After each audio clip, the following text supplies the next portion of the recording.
在中东位置一艘航空母舰都没有。林肯号它连新加坡都还没到，它还要跨过印度洋，那都是2个礼拜以后的事了。熬夜也熬了，披萨也吃了，空欢喜一趟。但是其实有一个动态，我们大家要特别注意啊。布希号前几天出港了，它其实都是可以立刻生火待发的，那为什么没发？那现在伊朗决定了整个中东油价的高低，如果油价涨起来了，其中选举川普大概就准备一败涂地。这一次突然鸣鼓收金，可能哈米尼正确的位置又无法掌握。那一开始第一个话题呢，我们是需要来看到，就是从去年乱到今年都还在乱的一个中东局势哦。那么如今哦，距离美国要对伊朗进攻，真的只差一个命令了吗？因为华盛顿邮报揭露了，华府呢还有中东的官员，他们几乎14日的时候是一致认定的，美国总统川普他即将要再度空袭伊朗。大家还记得前段时间有一个午夜重锤吗？当时是打击伊朗的核设施哦，但是这一次呢，打击的目标就是要瞄准伊朗的最高领导人哈米尼了。那实际的部署我们来看到啊，华府跟中东的官员认定呢，可能日前就是要动手，但最后一刻喊卡了。当时发生了什么事情？像是华盛顿就向盟国示警，船舰跟战机呢全面调动起来，还有卡达的这个乌代尔空军基地也收到了撤离命令，就怕一触即发，伊朗马上要对这个地方展开这个报复的行动。然后高阶的安全顾问，你们也都别睡觉了，熬夜待命，川普总统的随时的掌控。结果最后啊，大家都在看什么时候呢，伊朗会浮现火光。结果最后呢，没有发生，因为有消息人士说，川普在最后一刻他收手了，他没有打。消息人士点破呢，这个关键就是美方现在评估之后，他们认为光靠空袭是没有办法彻底击溃伊朗的，没有办法造成一个政权的更迭。那么川普的主要目的呢，还是要瓦解跟削弱哈米尼政权，那出手就要达到一击必杀的这一个效果。于是呢，美国现在等待林肯号航母到位，那斩首行动还没有结束可能未来2到3周都还有可能随时发生。而伊朗方面呢，只回应了一句话，他们的总统说，如果你敢打哈米尼，那就是对伊朗发动一个全面战争，这个是没有任何讨论空间的。好，我们先请教舰长，现在等待林肯号的目的，安全牌考量是什么？那如果真的美国跟伊朗全面开战了，美军还可以像之前他们深入委内瑞拉那样子的这个兵毫未损，就直接把人抓到吗？跟伊朗这样真的打起来，要全身而退不太可能吧？的确是啊。那其实美国只要想要对外那个用武的时候，美国总统的第一个想象就是我的航空母舰在哪里。可是如果说我们看最新的一个有关于在中东的一个位置的话，对不起，一艘航空母舰都没有。那所以他就把原来在南海的这艘林肯号直接的调过去。可是林肯号，如果我们来看昨天的位置，也就是星期日的位置，其实它连新加坡都还没到。那它还没到新加坡，然后如果说我们来看这张图的话，它还要直接的跨过印度洋的话，对不起，那都是2个礼拜以后的事了。所以我们讲到说这个熬夜也熬了，披萨也吃了，因为其实在华府是有一个披萨指数，没错。那披萨也吃了，但是空欢喜一趟。但是刚刚其实主持人有提到午夜重锤这件事情也就是在去年6月的时候，其实它不止一艘航空母舰。那时候我们看到的，也就是其实有2艘航空母舰在这个在这个印度洋上，也就是卡尔文森号跟尼米兹号。那但是现在一艘都不烧。但是其实有一个动态，我们大家要特别注意也就是除了我们刚刚讲到的林肯号之外，其实布希号也在前几天出港了。那它出港其实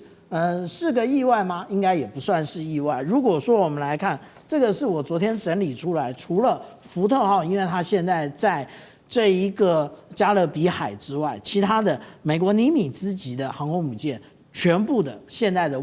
确切的位置以及最后一次部署到底在哪里，我们就可以看到，其实尼米兹号它虽然在布雷默顿，可是它是即将要汰除的。那美军其实是保持着2艘向着太平洋，然后另外呢是有2艘向着这个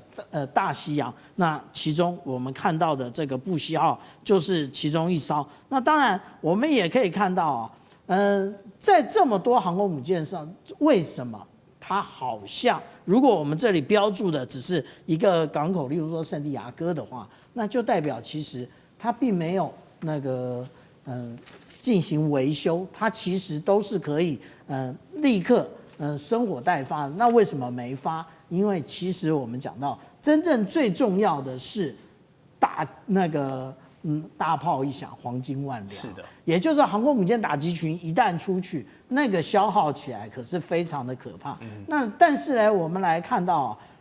实际上来讲，对于美国而言，那他在去年所发布的这一个国家安全战略，它其实已经慢慢的要淡出这一个中东了。但是他有特别强调，有关于霍姆兹海峡以及红海的部分，他要保持通航。那现在其实有关于伊朗的问题，就是霍姆兹海峡的部分。那霍姆兹海峡其实决定了整个中东油价的高低。那如果油价涨起来了，那今年11月这个有关于期中选举的话，川普大概就准备一败涂地，所以他现在就是紧紧捏着伊朗，但是他真的想要进入伊朗吗？其实这是另外一个问题。虽然伊朗被渗透的胡说八道啊，那我们之前看到，也就是5月重锤这个部分，连它的这个浓缩铀到底在哪里，大家好像都就是无论是以色列的摩萨德或者是 CIA 都很清楚。但是实际上来讲，现在哈米尼在上一次就已经动向不明了，这一次突然鸣鼓收惊，也可那个重要的原因，可能哈米尼正确的位置又无法掌握。是，好，我们继续来探讨为何川普总统他犹豫，最后一刻还是收手了呢？答案可能就是2个字哦，飞弹。谁的飞弹？伊朗的飞弹。因为包括美国国家航空这个航天情报中心，还有国防情报局，他们都承认伊朗可能至少拥有14种弹道飞弹的变体哦，它的这个威胁度是很大的，射程范围涵盖整个中东。最大一款的威胁武器叫做流星3型的这个武器哦，它可以打到2000公里外的目标，所以不管你美军的中东基地啦，你的盟友以色列啦，不好意思，都在这个射程范围之内。所以如果美国轻举妄动，真的对伊朗发动了进攻，但是打了你，又没有把你打残，让伊朗还有机会呢发动这一个流星3型，那威胁到美国大兵或者是以色列盟友的生命安全，会不会这才是川普最大的一个顾虑呢？还有，如果真的如这个报告所说，伊朗拥有这14种弹道飞弹跟他们的变体，那现在等待林肯号就位意义还大吗？因为这个14号变体飞弹打过去，可能林肯号也在这个范围里面啊，拦不拦得住是一个问题。好，委员你怎么分析？流星3型要拦截不是问题啊，为什么？因为它是液体燃料，液体燃料的装填时间起码要3个小时左右才能够装填，3小时，而且它基本上不是移动性的，因为液体燃料装填的那个跟固体燃料可以机动性的移动不一样。那美国如果有足够的所谓的标准3号导弹，这或者是萨德导弹，应该拦截这一款还没有太难，那只是量够不够而已啦，量够不够。那同时呢，如果它有足够的战斗机空对空导弹也有机会拦截，所以流星3型并没有大家讲的那么可怕。反正比较麻烦的是数量很多的短程导弹，那个比较麻烦一点啊。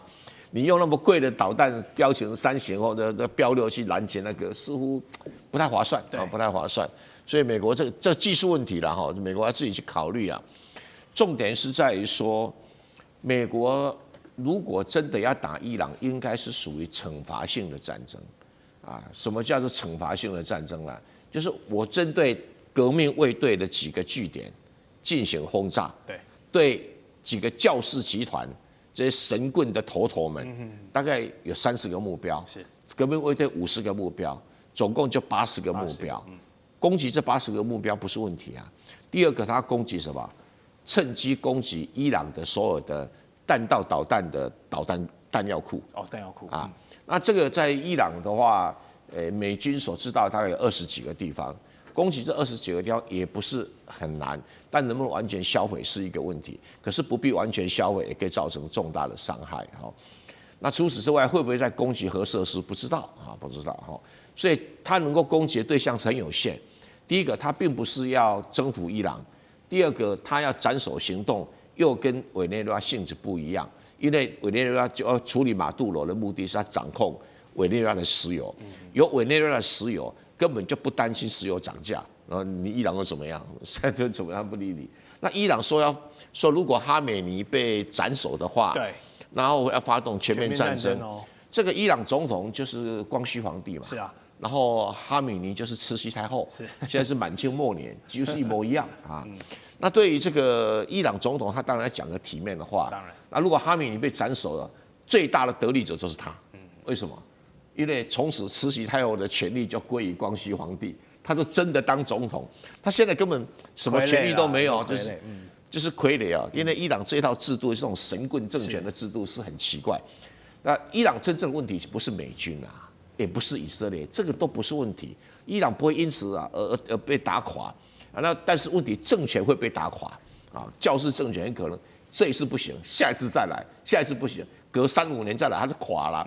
今天为什么伊朗会有这么严重通货膨胀？其实就是当时的跟以色列打那一场战争，以色列人家美国他有钱给啊。所以通货不会膨胀啊，控制得住啊。你伊朗谁给你钱？中国大陆不可能给你钱啦，俄罗斯不可能给你钱啦。所以你打一场战争，消耗一场战费，你的财政支出一扩大，通货膨胀就来了。那伊朗最大的威胁就是通货膨胀，就是货币贬值。这2个问题它不解决，它这个政权迟早会倒的，不可能不倒。哪有通货膨胀这样子的还能够存活下去？那你别看说，革命卫队发动了几万人上街头啦，什么这个怒吼那个怒吼，它都没有用，都没有用。然后百姓如果是在通货膨胀底下民不聊生，他迟早要起义的嘛，就跟满清末年一样。好吧，这个起义镇压住了，那个起义镇压，一下四川啊，一下子浙江啊，一下子哪里，你根本弄不完嘛，一下太平天国，真的，对，几次折腾下来就挂了啦。不，这种落后的神棍政权在现代社会里面，如果控制不了通货膨胀，一定崩溃。是。好，刚才蔡委员有提到，现在伊朗与其怕美国的飞弹呢，真的是要先稳住国内的局势比较多，因为已经各种抗议四处在燃烧了。但是川普他曾经多次对伊朗的示威者喊话：“你们坚持住啊，我们的救援就要来了。”结果呢，却是令人失望的，因为美国的援助还没有到，伊朗当局的镇压先到了。《时代》杂志就直击伊朗这些街头的人民怒吼啊，德黑兰的民众他们怒批啊，哎呀，被川普骗了，是把我们当炮灰了。那伊朗当局也趁着这波全面断网争取时间。你表面上乍看是为了压制民意哦，它实质上是要抓出美国还有以色列他们在渗透的这个情报网，包括马斯克说要这个力挺自由的声音，所以呢，他把星链调到了这个德黑兰的上空，让民众都还有网络可以用。那这些德黑兰的抗议热区民众虽然可以用呢，但是也被这个反利用，因为伊朗可以用这段时间哦，找出一整串的美以这个通联的节点哦，把这些通风报信的料杯啊，全部都发现起来。所以川普煽风点火，却没有真的跳下来下场支援哦。现在船还在掉，还要等待一下。那受伤的都是这些示威者，反倒给了伊朗来这个处理谍报战啦、反这个亲内鬼的这个战前整肃的一个机会哦。所以杨老师，你怎么来点评现在美伊这样子一来一往的操作？这一回合，你觉得谁占了上风？川普点火，这个是真的。不只是《时代》杂志，《华盛顿邮报》也这么指责他。是。因为你讲了1个多礼拜，说美军即将上路，你们在继续扩大抗议，对，继续闹。那虽然伊朗内部是断网哈，可是它有很多的外界的这些管道传送资讯进去，也从内部得到资讯。因为过去随着伊朗在1979年的革命，然后转变政权的时候呢，很多往外到西方国家的伊朗人组织了很多的团体。有就是民间的，有媒体的，也有政治性的。最有名的就是巴勒国王，然后呢，后来他的儿子接班嘛。对。所以相关的这个资讯其实进入到伊朗内部，也的确带去了川普的这个呼吁，继续抗议，我美军马上要来。所以的确是我觉得后来拖了这么久的时间呢，那扩大这是一个因素之一。但你说川普在这边点火，其实火不是川普点的。火他只不过让这个火再继续延烧一阵子，那当然哈梅尼后来说有数千人死亡，他如果说数千人死亡，我觉得一定破万，是可能10倍哦，真实数字10倍、哦，真实数字真的不确定，一定是这个几倍于此。但是怎么点的火？那刚才蔡委员讲的很好啊，那神棍政权呢，3个层面呢、政、经，还有呢领导人。他这个政治从1979年到现在的整个制度哈，就这种政教合一神权的制度，46年的下来哈，其实已经到一个临界点。因为所有的权力都集中在最高领袖，对，而不是在政治权力，他在军事、经济、官僚所有的政策一把掌控。革命卫队指的是军事，但他也做生意，他也搞走私，到后来他就是被制裁，他所有的石油是革命卫队来控制海关走私的。那还有一个叫基金会，美言之为慈善团体，但事实上呢，大概伊朗每年的20%的 GDP 都进入到这些所谓的基金会，那在做各式各样的生意，那支持的教士集团。所以从何梅尼到哈梅尼，哈梅尼现在也就是36年了，所以他这整个制度哈，我觉得跟伊朗另外一个面，什么面？它有世俗的一面。它其实1980年就开始有选举，每4年的总统选举、国会选举，国会议员有290个，在196个选区，所有的提名人都必须要由最高领袖的委员会同意，是没错。但大部分不是同额竞选，也就是说会有一些政策上的差异，温和派、改革派，所以还算是有意义的选举，虽然不是真正西方式的这个选举，但长久下来，这种世俗化的这个诉求跟神权政权、神棍政权，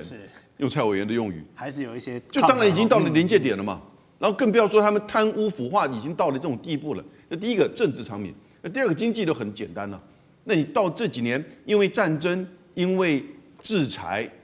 美国的外部因素，当然制裁因素也是造成他的困境之一。那然后呢，再加上他自己本身的贪污腐化，经济严重的就是这个问题。那1美元大概现在已经来到150万里亚尔。然后呢，政治当然很简单，就是元首嘛。哈梅尼已经执政36年，现在87岁了，那他的接班人也不知道是谁，是他儿子、二儿子，还是何梅尼的孙子，也不知道。我觉得这次暴动里面会不会有一些这种派系因素在背后？有可能，我们也不知道。所以到底谁占上风？我觉得其实是伊朗现在持续的在把自己再一次的封闭起来，面临到它内部的失败。美国只不过继续的可能在去煽风点火，或者是让某个事情再爆发，然后它可能内部就会再有一次类似这种抗议事件。到底怎么样出现，我们不知道。希望这个不会往外扩散，因为当伊朗乱，整个中东乱会造成很严重的冲击的。是，观众朋友今天特别要来关心到中东的情势，尤其现在战事绝对是一触即发的。中国大陆这一回有祭出了它的红旗，在伊朗会现身吗？另外，美国的 B-52则是路被封死了，再加上美国它要出动它的航母前往中东地区，中东战火现在在看谁会开启第一枪。今天3个火线话题，我们会请来宾特别帮我们做解答。首先，我们来看到的是，送进伊朗的除了有红旗，来自于大陆的红旗飞弹之外，还有米格29。那么以色列的战机的部分也是随时做待命了，可能随时都会开火。在此刻，最新消息在今天接近中午，我们收到的最新消息是来自于北韩的放话，如果伊朗遭到袭击，将会派兵参战。那纳坦雅胡耶反呛伊朗说，如果你敢错的话，我不排除针对平壤进行攻击。这一套我们今天会来关注的是来自于中伊朝的防空空战加援兵组合，真的能够挡住以色列吗？接下来关心到的是另外2个国家。包括了中国大陆跟印尼，现在挡住了在南海跟马六甲这边的军事航线，是告诉美国说，你的 B-2轰炸机如果敢来打伊朗，我就让你不好过吗？第3点，我们今天也会来关心到的是美国的航母，刚刚说了往伊朗的方向前进，还有它的其他武器也都准备到位了，打击清单都列好了，川普什么时候可能进行攻击呢？今天就这些议题，我们都会一起的来做讨论。好，先来关心到的是最新消息，现在尤其在空中很紧张，以色列的战机在北部的空域被发现到密集的升空做巡航，进入随时都会可能开火的一个实战了。伊朗方面刚刚说的，出动了米格229战机，双方现在呢在空中对峙，火药味非常的浓厚。而此刻大陆则是派了运输机前往伊朗，疑似好像是里面放的是红旗系列的导弹。这个战力到底对于以色列来说会有多大的威胁呢？接下来我们要来看到的是，包括了中国跟印尼现在也联手封住了这边的地区，行经马六甲、南海前往中东的路线，试图封锁美军的 B-52。轰炸机经过这个地方，印尼现在最新规划还会再采购40架的巴基斯坦制的这个是雷电的一个战斗机，加强它在空中领域的一个防空系统。那么伊朗现在真的是非常的紧张，最新消息它已经暂时关闭所有的领空了，大量的民航机也因此被迫改道，而过去统计只有少数，也就是2班的航班仍然获准经过在伊朗的上空。伊朗也最新授权了他们的部门说，如果在接下来的时间里面看到没有识别的飞机，一律会视为敌机，是可以立刻对这一些飞机开火的。刚刚提到了北韩也最新消息传出来，是 X 博主说的。金正恩已经警告美国了，停止打击伊朗。如果说我发现伊朗遭到袭击的话，我们北韩会派朝鲜人民军来参战。纳坦雅胡当然很火大了，他也直接怒呛金正恩：如果你真的北韩敢派兵，以色列也会派我们的空军部队针对平壤进行报复性的攻击。而最新消息包括了中国大陆的外长跟伊朗的外长已经见面，并且已经通话了。那么伊朗的外长是说呢，希望中国大陆能够发挥更大的作用来做帮忙。王毅则是态度比较平稳，他只说希望各方能够保持克制哦。那么所以节目一开始要特别请教厉将军怎么看了？刚刚讲的伊朗的，不管是他收到的红旗或者是米格29。真能挡住美国跟以色列的军队吗？中国现在到底态度是什么？红旗飞弹都已经进入到伊朗了，这个态度上还是这么的平稳，只是劝和而已吗？还是在跟美国在中东地区已经摊牌了？我们今天也会关心到中国大陆跟印尼的角色，挡住了 B-52去中东的去路，是在跟美国做警告吗？厉将军怎么看？第一个，我们先从国际关系来看的话，你知道伊朗是中国原油最大的输出国。所以中国绝对不会坐视它的原油路线的生命线受到影响、受到干扰。你说其他以前中美之间，如果说是因为贸易战啊，彼此之间在黄豆啊或者方面，或许中国还可以接受。但如果说动到原油来讲的话，中国甚至于天然气，我觉得中国绝对不会这个坐视不管的。所以我们看到这时候中国也有这个实力。所以看到这个伊朗的外长已经跟这个王毅已经通了电话，等于说王毅也出口。他虽然讲这些话，但是也是力挺伊朗的意思，态度摆得很明显，甚至于放话出来，如果说你美军想要用 B-52轰炸机飞越过马六甲海峡，那我在这边也可以跟印尼来讲做一个联合的阻击。那如果这局没有控制好的话，如果万一失控，就会变成一场世界大战的可能性就即将爆发啊，这是第一个。第二个，如果从军事的角度来看，我觉得美国并没有做好战争的准备。那川普只是凭他一时之间一个脑门的一个热，作战绝对不是作战没错，政治是指导军事，可是你政治也必须要军事的支持才能够获取战场的胜利。如果说军事的力量没有办法支持你政治上的决定，你这场仗只是乱讲而已，川普只是乱讲。那现在军事最明显的一个就是你作战之前有没有做好作战准备任何一场战争，这个你要发动战争之前，都是要用狮子搏兔的力量来完成所有作战准备。我们看到美国对委内瑞拉那时候动用了这个一艘福特级的航空母舰、硫磺岛号2栖攻击舰，还有当天发动攻击的时候有动用了数百架的战机，包括到B-2轰炸机，包括到这个 F-22、F-35，还有很多的直升机甚至于上万名的陆战队的士兵都在待命。那也不过就是一个捕捉一个这个委内瑞拉的总统。那其实在之前美国对伊拉克战争的时候，波湾战争。那次的战争，美国从战备集运开始，总共花了3个多月的时间在做战备集运。当部队运到齐以后，发动战争到结束战争，总共100个小时就结束战争。所以战前的准备是非常重要。那我们再看这个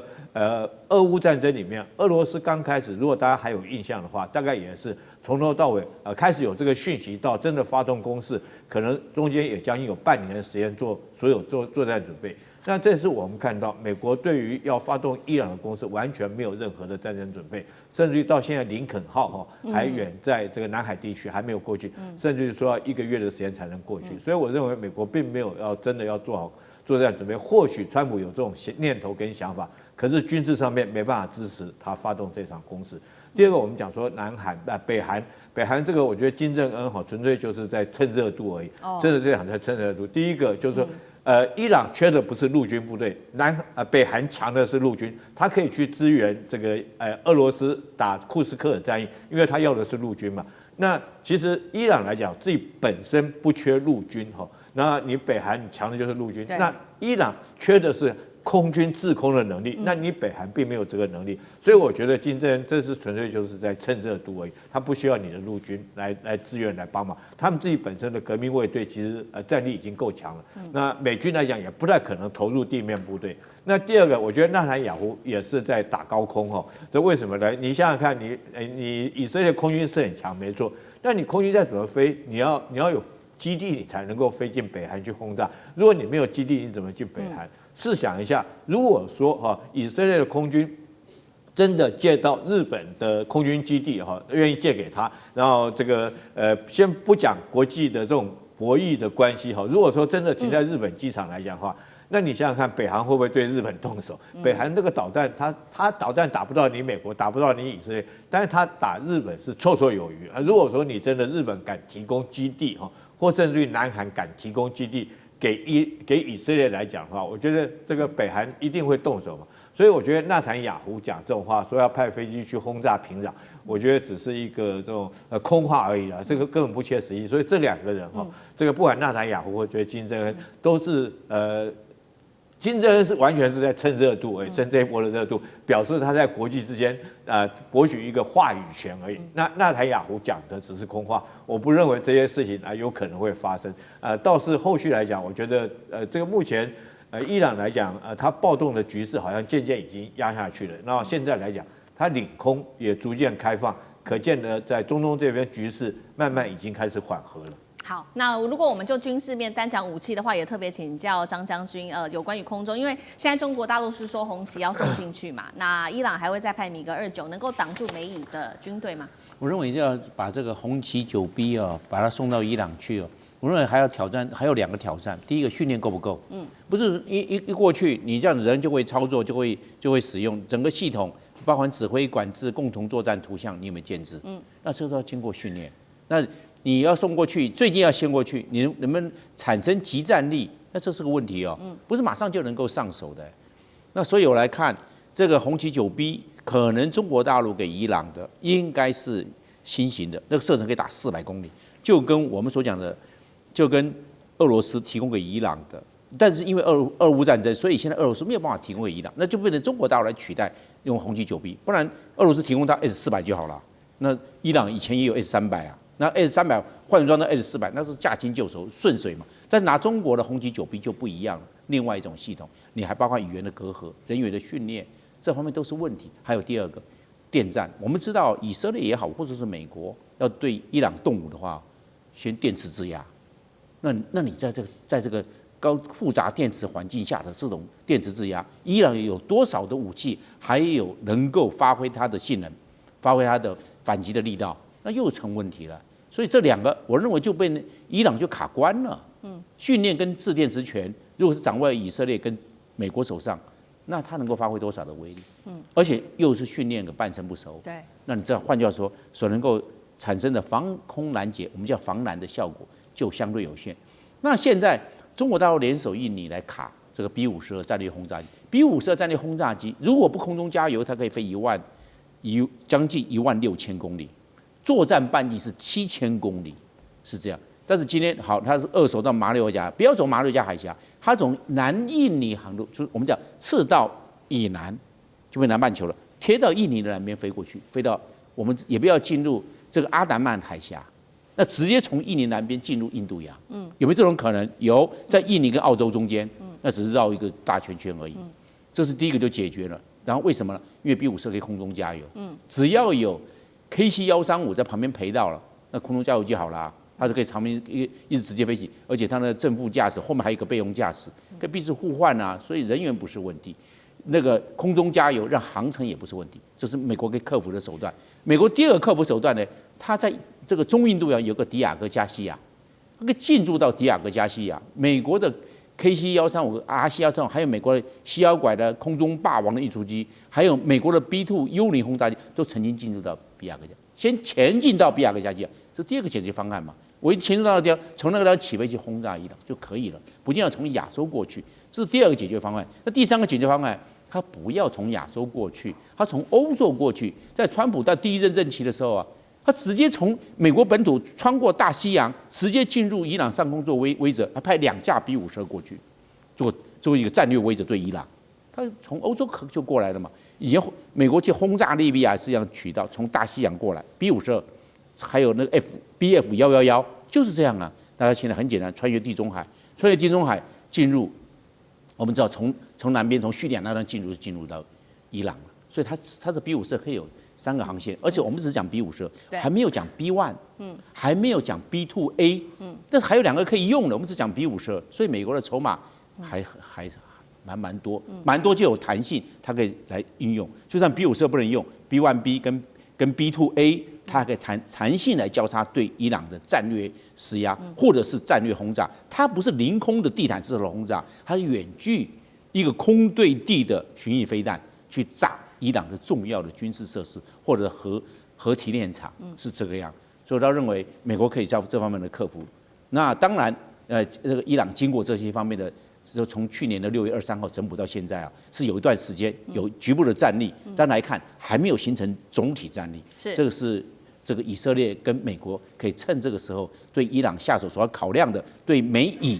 有利的因素。好，我们对美以还有什么有利的因素？等一下我们持续来看。那刚刚整理出来是有关于伊朗的战力，还有在中国大陆跟俄罗斯部分的武器的协助之下有的战力。我们来看到美国手上还有哪一些牌？因为呢，川普他要再放话了，他说不排除要做军事行动。CNN 现在引述了多名的军事分析师，认为说美国接下来可能打的军事清单有几个重要的地点，一共是4个地方。第一个是军警指挥控制中心，第二个是有关于伊朗高层他们所住的地方，最后是关键盈利企业跟波斯湾石油跟能源设施。那现在美国在战备上有什么样的准备？我们首先刚刚提到的有关于林肯号航母的打击群，现在说呢已经紧急调往中东了，有没有可能1周内完成部署？现在是知情人士在做讨论的。再来就是战斧巡弋飞弹有可能精准打击伊斯兰革命卫队的基地跟它的指挥中心吗？第3个是它的空对地的远距攻击飞弹，可以放在 F-15、F-16啊等等的战机，或者是超级大黄蜂上面来做发射。最新来自于华盛顿核心圈的情资也显示，川普已经准备好，他说对伊朗按下按钮，这个按钮是军事按钮还是在金融上面制裁的按钮还不知道。美国什么时候动手，还在等什么？杨老师怎么看？首先，我认为美国不希望打全面性战争，也不会打地面战争，就不希望另外一个伊拉克战争再出现，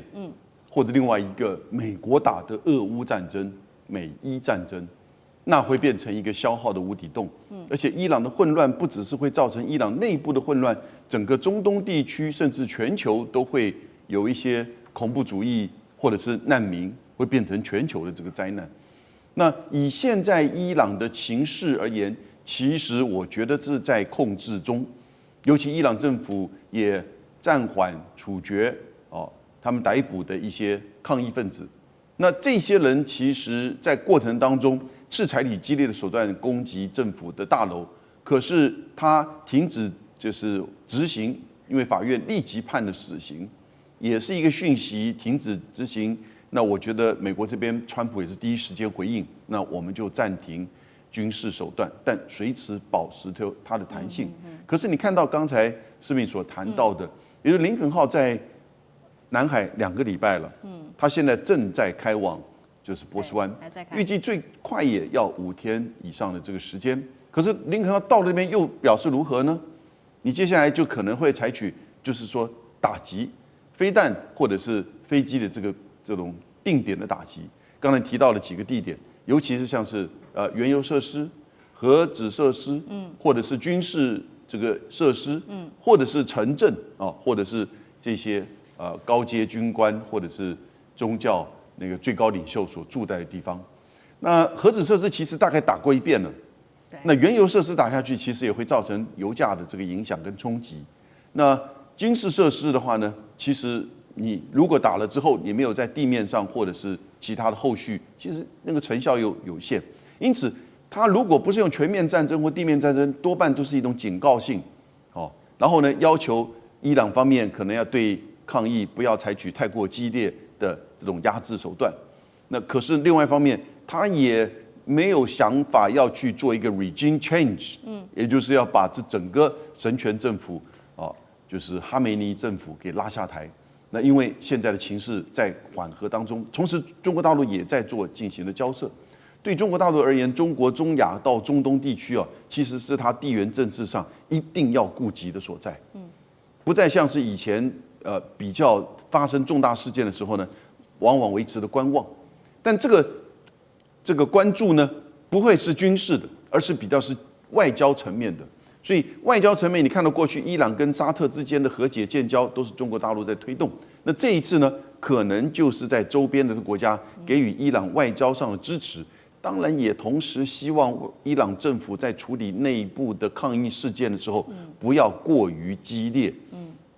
内部至于你将来自己如何面对改革，甚至这个最高领袖他已经87岁，健康不好，如何交棒，这是伊朗人自己的问题。但是过程当中，伊朗自己大概也知道，你如果要撑过这一段时间，以避免美国的攻击或者是整个内部抗议持续扩大，你要面对你自己的问题。不过要警惕有一点提醒大家的是，过去以色列他不会放过这个好时机的，所以现在在国际赌盘上已经在开盘，就是1月31号以前，以色列会不会先制攻击伊朗？过去发生过好几次啊。对。然后呢，当以色列攻击的时候，伊朗还击，然后这个事情就变成越来越扩大，然后美国就被进一步的卷进来。所以目前为止，我觉得是比较川普在放话，当然也有一点在遮掩他在委内瑞拉那种无法无天的行为，也有一点在表现出他美国的军力的强大，他接下来要拿格陵兰，所以伊朗的问题我们要看持续的观察。那我觉得中国大陆外交的这个交涉的这个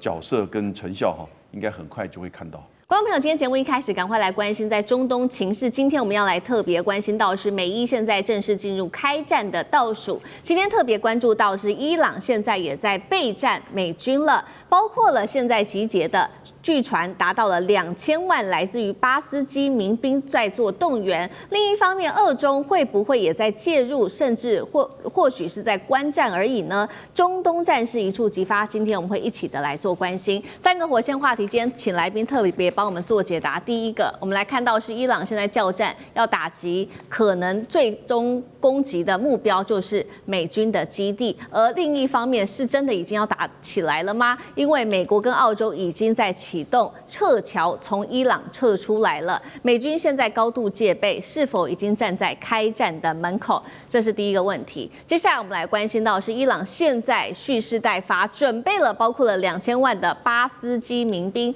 加上2000枚飞弹，蓄势待发。和俄罗斯恐怕在这背后帮忙撑腰吗？伊朗有没有能力可以打击美军跟以色列呢？最后来看到的是，如果真的不幸开战了，双方开战，那么中国跟俄罗斯的角色会是什么呢？会出手相挺吗？还是冷眼旁观？今天就这些议题，我们都会一次的来做全面的解答。赶快来看到这个是来自于伊朗的最高领袖哈米尼放话了，他在社群平台上面特别注意到是以俄语来警告华府，他说你的态度已经严重的失算了，过去美国你就因为误判受挫，未来你也将会因为错误的计划导致你再度的失利。而他这次特别使用俄语，也被专家分析说是在显示伊朗正在快速的向俄罗斯靠拢当中。另一方面，伊朗的国会议员也开始警告美国了，如果你真的敢做军事上面的干预，那么包括你在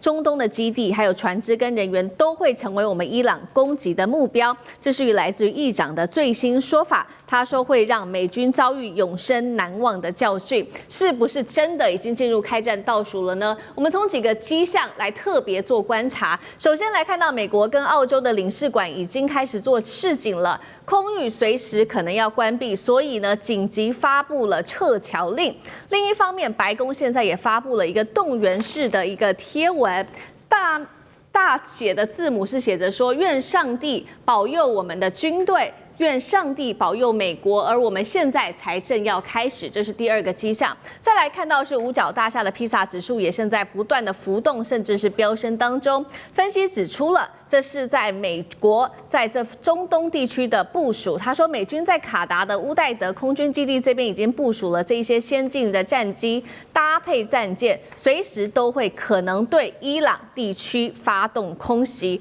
而川普另外一方面，除了在军事上面喊说要介入之外，在经济上的制裁也正式的展开。他说，跟任何有伊朗商业往来的国家将会被课征25%的关税，但是这样子的一个关税也被专家嘲笑说，是不是你川普无计可施，所以只能打出关税战呢？我们也要来看到，伊朗也不是省油的灯。现在美国祭出了各种的军事武器，在做准备的同时，伊朗在军事上面的准备包括了他声称拥有2000万的民兵正在动员，这个是巴斯基准军事组织，准备要来镇压这些抗议的群众，并且把这个矛头也对准了美国跟以色列。另外还准备了2000枚的飞弹。还有就是伊朗的国防部说啊，不只是他们自己内部有足够的武器，甚至现在还传出有量能可以做出口。他说，接下来其他的国家可以透过加密货币来跟他们买武器，而可以买伊朗的武器，包括了伊朗的导弹、伊朗的无人机，还有它的战舰，还有短程防空系统等等。而俄罗斯在这几天也被发现，他不断的往来德黑兰，是否在暗中援助伊朗呢？被拍到他的运输机不断的在这个德黑兰的附近，被猜测可能就是在提供军事的援助，或者是为最高领袖在撤离上面来做准备吗？我们今天看到伊朗不管在军事、经济、外交上面都已经开始做准备了，而美国另外一方面，除了动武可能接下来的动武之外，制裁也在进行当中。所以节目一开始要特别请教干哥了，伊朗这个快速的动员，还有包括他的军事武器都准备好了，还透过俄罗斯取得一些技术，代表他已经准备要对美以正式的发动攻击了吗？如果战争真的爆发，中东地区的安全会如何发展？伊朗真的有能力打败美国跟以色列吗？干哥怎么看？好，伊朗跟委内瑞拉情况完全不一样，你没有办法斩首，你也没有办法活捉那个哈米尼。为什么？因为他们是一个封闭的世界，也就是说，他们是一个坦白讲，这个回教国家、伊斯兰国家，他们的那个防卫跟他们的一个保密的系统其实是蛮健全的。所以说，你如果美军或者 CIA 他们要得到先期的情报跟资料的建立的话，老实讲一句都是蛮片段的。所以这次我觉得川普在下手之前，他要考虑再三。去年6月他用 B2 轰炸机解决了一些伊斯法罕的那个地下核设施，那是用空中武力做得到。但现在你遇到的是伊朗的情势动乱，它已经衍生成为全国性的暴动。根据国际人权组织的看法他们的统计数字说，可能死亡人数已经上千了。但是我们就是国际媒体没有办法进到现场去理解真实的情况，我们只听到很多周边的报道。那伊朗官方是说已经死了100多名安全部队，那你可以向上推的话，那平民死亡的应该是在这个5到6倍，所以我们认为是500-600人的平民死伤，这是可以被预估的，可以被接受的。可是如果说你美军想要直接去干预伊朗的内政的话，我觉得可能性不太大不太大。为什么？因为那个就必须是要出动正规部队才有办法做到。好，那我们现在来看，有人说美国在波斯湾、在中东当地现在没有航空母舰怎么办？不要多虑啊，没有航空母舰，我们还有这个 B1 轰炸机跟 B2 轰炸机，再来我们还有核子潜艇，为什么呢？我们可以对针对性的目标可以发射战斧巡弋飞弹，这是美国的强项，也就是说精准打击。什么叫精准打击？外科手术式的精准打击伊朗的就是说那个宗教政权的最高的指挥部，也就是说哈米尼他的住所或是他的开会的地点啊，以及革命卫队这些将领所群聚的地点，这些资料美国全部都有。一次打击可以产生什么样的效果，端赖美国情报的准确无误与否。所以说，你既然美国在地中海上或者是在波斯湾上现在没有航空母舰，那并不代表美国就不能够出手干预，因为美国是全球的力量。所以，就算是航空母舰上面的战斗机，也没有办法飞那么远，因为从亚丁湾、波斯湾飞到伊朗境内再回来，已经1000多公里了，这是战斗机的极限。所以需要轰炸机来做。美国最有可能就是出动 B1 结合 B2 两种飞机一起来对点式的精确打击，这是最有可能的。不然就是在海里面的，你根本找不到它。核子潜艇直接发射战斧巡弋飞弹。那我们现在来看一下伊朗自己本身的防卫力量。伊朗还是跟委内瑞拉一样，它有 S-300，甚至有 S-400，俄罗斯最精锐的防空武器。那但是我们要特别强调一下，伊朗空军可不是三脚猫啊！伊朗空军从巴勒维国王时代就非常有名，大家还记得1980年到1988年的两伊战争，伊朗空军打伊拉克空军啊，两伊战争，那根本就是摧枯拉朽，伊拉克空军根本不是他对手。为什么？很重要的就是因为伊朗空军在40-50年前是美国人训练的，他是由美国训练的，所以现在他还保有 F-14熊猫战斗机，大家相信吗？就是我们常常看到的《捍卫战士》那部电影里面，伊朗怎么样，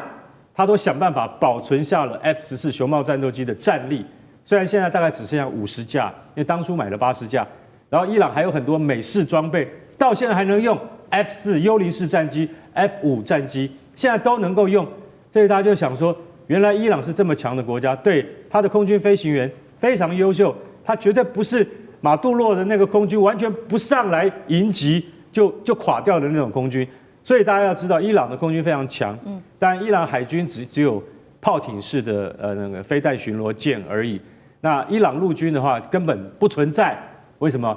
因为他现在就是用了这个叫做巴斯基民兵啊，他们现在坦白讲一句，他们没有养一支陆军，因为他们都是靠民兵。那伊朗其实他真的拥有的陆军叫做革命卫队，对，啊，他革命卫队的人数不超过10万人，那所以革命卫队其实老实讲，那是一种象征性保护什叶派政权的一个兵力而已。那但是真正的实际的作战能量如何呢？其实外界不知晓，但是我们可以理解，就是说，大概这个伊朗的陆军啊，没有办法跟现代的先进国家的那个国防武力来相比较，因为他们都非常封闭，而且不跟外界交流，所以他们的资讯坦白讲一句，都是我们外界很难知道的。那所以他这次靠那个巴斯基民兵呢去镇压这场活动。听说杀害了很多无辜的人民。那这场暴乱是从2022年那个叫做艾米尼的一个22岁女学生引发到现在。讲句实在话，为了一个女学生她没有包好头巾而引发这么大的动乱，其实我觉得对于伊朗政权而言，那是得不偿失的事情。但是我认为说，川普现在已经想好了计划要发动。我的感觉啊，就是我个人的观察，这几天就会进行很大程度的军事干预，而这个军事干预呢，可能会完全出乎大家的意料之外。美国可能要下定很大的决心去做这件事情，才能够达到他在委内瑞拉树威之后，又在伊朗创造一次美国奇迹的美国胜利。对于川普的未来的连任他想要再连任，到底行不行呢？我看就看这一役了。好，中东战事一触即发，有没有可能伊朗成为在继委内瑞拉州川普下一个就即将要拿下来的地方？因为刚刚干哥也提到说，伊朗的空军特别的强嘛，那其实伊朗现在也在打一种心理战，甚至先发制人，他想要先攻击，在美军先攻击前攻击美军基地，是否有可能发生这样的事情？如果真的遭袭的话，美伊是否会跨过战争红线？大使又怎么看？美国如果要对伊朗进行攻击的话，那一定是这种定点打击，然后呢是重要的这个战略，或者说的目标，包括人，除了这个核子基地然后重要的这个飞弹基地之外，要不然就是针对现在的这个最高领袖哈米涅，或者说是针对他的总统佩德西奇扬。那这些不是那么容易，那可是问题，现在美国就一直在给他出兵找一个理由，看起来他是找到理由了。因为川普在前几天他就说，你如果伊朗你开杀戒的话，那我就要动武了。那现在呢，这个到底多少人死不知道，这个我看这个有各种数目BBC 是2000人，而且 BBC 把它讲得非常恐怖，说医院里面那个尸体都叠在那个地方，而且呢，我这些家属去找到尸体的时候，每一具尸体还要花钱赎回，那是人间炼狱，那可是问题就有美国的一个比较受到，就是说其他的 NGO 比较有公信力的。我不是说 BBC 没有公信力 ，BBC 前一阵子被抓到拿美国 CIA 的钱嘛，对不对？那他这个就是说，这个美国有一个人权活动家的一个新闻社，他给出一个详细说，他说死亡人数538人，那么被捕的人数有1.06万人，那外界一般说这个数目比较可靠，那你要知道这个是伊朗全国，伊朗有多少人口你知道？9000万人。而且伊朗的国土有多大？伊朗的国土跟我们中国的新疆几乎一样大，160万平方公里。我们新疆是166万，伊朗就160万。是，所以呢，它有30几个省，所以说有一半省份都陷入了动乱有动乱发生。那可是呢，德黑兰最近有人住在德黑兰的这些外国的侨民，现在发回来的消息就是说，超商、银行、政府部门正常营运，然后呢，基本生活物资供应稳定，没有大规模抢购的情况。那我也看到大陆这个相关媒体报了德黑兰的街头，还是上班时间街上都是车子。所以一个国家发生动乱，你可以找到点，因为西方的媒体拍出来很多大规模的抗议纵火爆炸对不对？然后拿这个巴勒维时期的国旗拿出来，对，然后还有这个伊朗的国民军，2个国民军把这个巴勒维的国旗在地铁车站展出来，这些在西方的媒体里面，广泛疯传。可是一个问题就是说，它是不是很普遍？不过事实上，伊朗是已经到了一个危机点了，因为1月8号当天，伊朗的这个政府下了一个决定，叫断网。断网，甚至电话通讯都断了以后，看起来整个情势立刻就平稳下来了。那个时候，很多内部的这些在这个在抗议的团体向外界反映说，请你们赶快叫马斯克打开星链计划。对，然后那个也外传星链计划的地面接收器马上运去了3到10万个，可是呢，后来又传出来说，没想到伊朗的这个电战能力那么强，居然把星链计划都把它屏蔽了。所以呢，事实上的话，现在这个情况看起来，伊朗的动乱，起码西方要不然是找不到新证据，要不然是没有消息传出来，看起来好像态势比较平静。不过原因是什么？因为这是一次经济引起的，它缺乏有组织的政治团体。或者宗教团体在后面做长期的支援，所以呢，只能说美国失去了一个出手的机会，那是不是还可以找到机会呢？那伊朗已经强烈反映说，你打我就反击。对，那现在就看川普打不打。是好，如果说川普接下来真的打的话，那接下来中国大陆跟俄罗斯他的角色又是什么？会支援吗？还是袖手旁观？那像这个又怎么看？